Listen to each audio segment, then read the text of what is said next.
Hello and welcome to a special episode of the Big Picture podcast. Before I tell you what's going on, I'm just going to say that hello, I'm Adam. I'm your host, inverted commas. We don't have a host in these. And I just want to quickly do some housekeeping. You can find us on all socials at _ the big picture. Let me just introduce who's joining me today. I've got Jack. Jack, how are you? Aye, very well. Looking forward to this. Something a wee bit different. It keeps us current, keeps us relevant. Not that we aren't already relevant, of course, but it'll be good. I'm looking forward to what's to be had here. Nice, nice. And also joined by Stewart. Stewart, how are you? I'm here against my will for all any listeners. I've got a bomb in my neck. I don't want to be here, but I have to be here. I'm joking. Stuart, Stuart gave it away there. But we will be reacting to the Suicide Squad 2 trailer, since I don't know, they're both they're very similar. We'll just be giving a kind of general reaction to them. You're wondering where our other two regular panel members are. The answer is in their house, probably.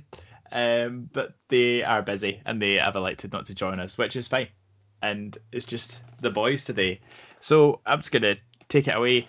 Jack, what was your first reaction to seeing the Suicide Squad 2 trailer? I liked it. I think obviously the first one that came out was the Red Band trailer. I really like how that whole start. It kind of very, very much set the scene for how the trailer was going to go. Obviously in the trailer they were going to rescue Harley Quinn from wherever she was, but then she was already out the building of where they were at. It's like, we just did all this to come get you, and she was like, "Oh, do you want me to go back in? You can do the rescue mission then." That kind of like a good like comedy bit like that for me helped just set the scene and made the rest of the trailer enjoyable. I thought it was really good. Like it all kept the tone kept the same the whole way through. Everything that happened with it. I don't know. It was just I don't know if it's because it's obviously James Gunn is directing it. I feel more excited because of what he's done with Guardians of the Galaxy, but there was something about this that it made me feel a different sort of excitement to what I had in the very first Suicide Squad trailer with Jared Leto and Will Smith. Fair enough. Before I go on to Stuart's reaction, do you maybe feel like there was Guardians of the Galaxy vibes with this?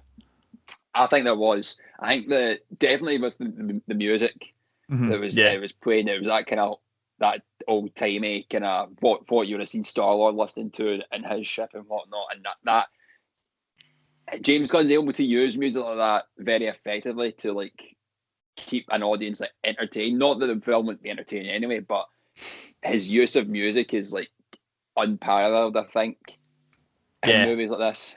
Yeah, I think him and Edgar Wright are sort of on a whole world of their own for using music effectively in films. But Stuart, what was your kind of first reaction just immediately from seeing the trailer? I liked it. I didn't love it. I did like what I saw in the trailer. The humour though, sometimes it felt not that I didn't like it, just felt a bit off. Sometimes it felt a bit too, I don't know, not childish, random. I hope that James Gunn has saved the best films, the best jokes for the film. I do I'm cautiously optimistic. We've been burned too many times from the DCEU to go all in on their films, especially with Suicide Squad and their trailers. But I like what I've seen, and hopefully, the film has more to give. So yeah, cautiously optimistic. Yeah, I like that. It's do you think it will have a scene that matches the sheer level of humour and laughs as that were achieved for you is when Captain Boomerang leaves the squad so suddenly? Do you know what? I would gladly now that's a top tier DCEU moment purely because I wasn't expecting it and the film was so shit. I would gladly accept a film that is good across the board and doesn't have a laugh out moment for that because I'm just enjoying it too much. But it's nice to see that somebody's actually got a mask that's not just a PVC Halloween costume. Idris Elba looks great as Bloodsport, and his helmet actually looks like it's a helmet and it looks like it can actually do its job. Yeah, I think that's a good point. For my kind of first reaction, I have to say I was impressed. I think it's been a while since I don't really watch a lot of movie trailers. If it's something I actually want to see, I tend to avoid a trailer. I don't know if you guys are the same, but I find that I don't like to have too many scenes spoil for me if I'm really looking forward to it. So I tend to just avoid trailers. But this is probably the first trailer I've seen in a while that I have to say that has made me a bit more excited about, especially a DCEU trailer. I tend to watch them because I don't really plan on seeing most of the films. So I watch the trailers, but I watched it and I have to say, I was like, yeah, like I kind of I know what you're saying, Stuart. I get both sides here that it was funny, but also like it did come off a wee bit like, like jokes for the sake of it. But overall, I kind of wish we got to hear Peter Capaldi as the Thinker. I'm hoping there's another trailer. I love Peter Capaldi, so I'm looking forward to hearing what he's got, hearing how he delivers his lines, how he plays the character. But Jack, what kind of performance are you most looking forward to in the film of the great cast it has? I have to say it's very impressive. Is there anyone you're particularly looking forward to seeing? Yeah, this might come as no shock, obviously being a wrestling fan, but probably John Cena.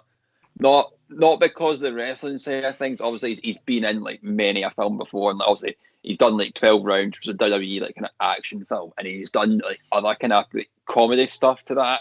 But this obviously he's going to be in Fast and Furious 10, but this is arguably in the Suicide Squad is probably going to be his biggest movie role to date. Of like in such like a kind of forefront position of how the DCEU could go in a certain direction from this movie, how John Cena could play a part in it, and what I'm interested to see what James Gunn saw in John Cena to play this role as Peacemaker. So I don't know. That's probably what I'm more interested in the most because he's a bit of a not as an unknown entity, but this is kind of his big break in the movie world, so to speak. Yeah, that's fair enough. Stuart, do you have any big performances you're looking forward to, you're hoping for? Yeah, definitely John Cena. I think obviously there's this new Peacemaker show that James Gunn's making as well. Like I feel like he wouldn't make that show if he wasn't impressed by what he'd seen with John Cena. Like you said with Peter Capaldi as well, one of my favourite actors.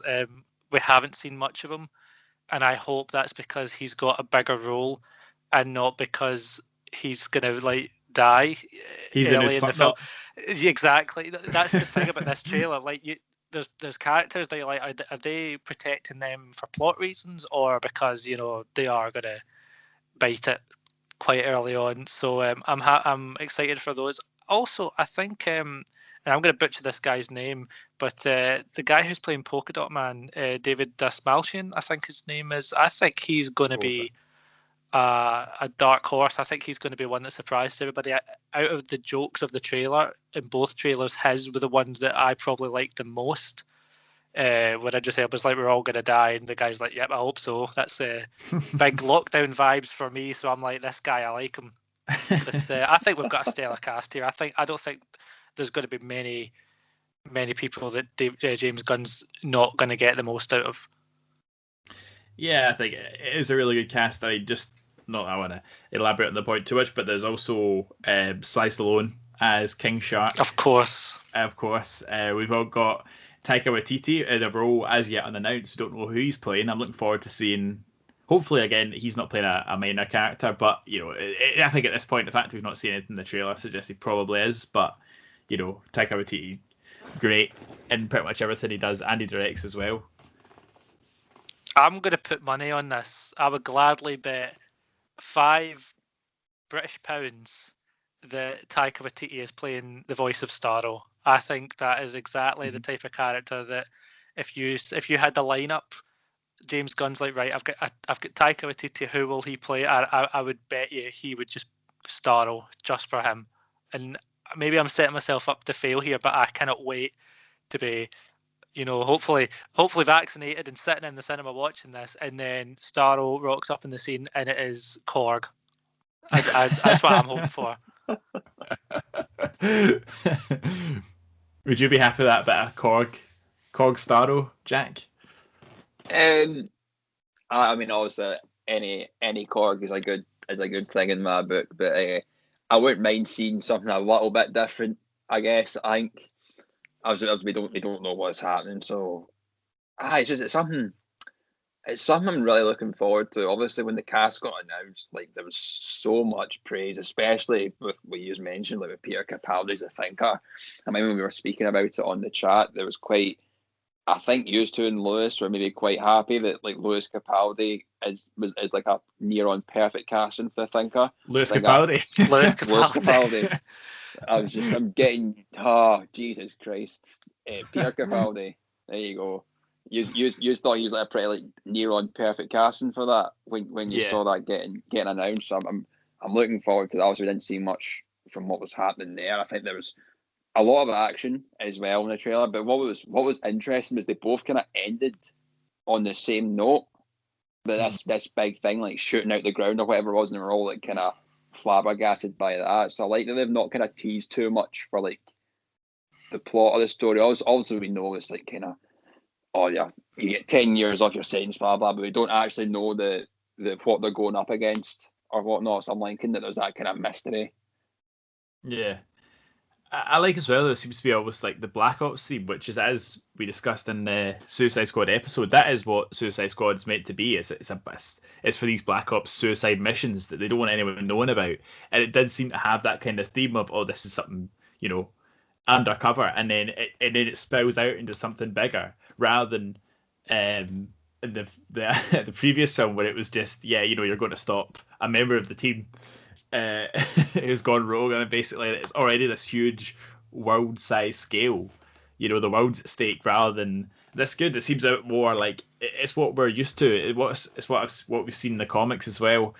Stuart, are you sad that there's going to be no Deadshot in this film? Not really. Deadshot was never. Jack's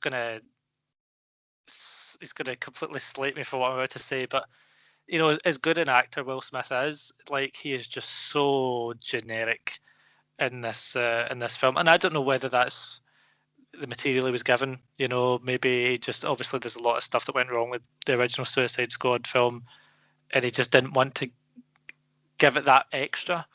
But I feel like if like this was the first Suicide Squad and James Gunn was working on it with Will Smith in the beginning, I think you'd have a very different Will Smith role, because Will Smith can do Will Smith action and Will Smith comedy, and I think he excels at those. But I think James Gunn would be able to give him kind of bring out the best.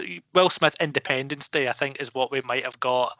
Yeah. From James Gunn. I'm not upset that he's got. I'm glad that they've not recast him, because it gives him a chance to come back. But I'm very excited to see Idris Elba. I think I like Idris Elba more as an actor than Will Smith, and I'm just he just looks, even though he's probably playing the same kind of character, I think James Gunn will be able to bring out more.